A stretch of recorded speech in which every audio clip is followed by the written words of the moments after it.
हे पहा, हे मानव निर्मित संकट आहे.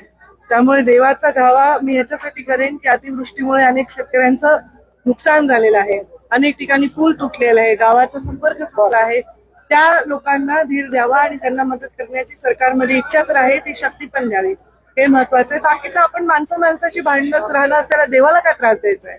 तर बंजारा समाजाच्या एसटी प्रवर्गात आरक्षणाबाबत त्यांच्या मागणीमध्ये न्याय आहे. ते त्यांना वाटतं की गॅझेट जर यांना लागू राहिलं एका समाजाला तर आम्हालाही लागू करावं, पण ह्याला संविधानाच्या चौकटीमध्ये बसेल तेच निर्णय फायनल होत असतात.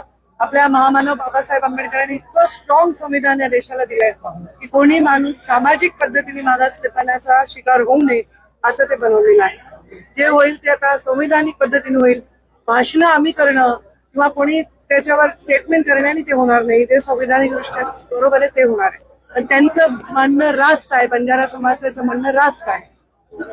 मला संधी द्या अशी मागणी धनंजय मुंडे यांनी केली. योग्य वेळी संधी देऊ. मग ते दोघं एकमेकांना बोलल्यावर मी काय बोलू त्याच्यावर? धनंजय मुंडे काय बोलले माहित नाही.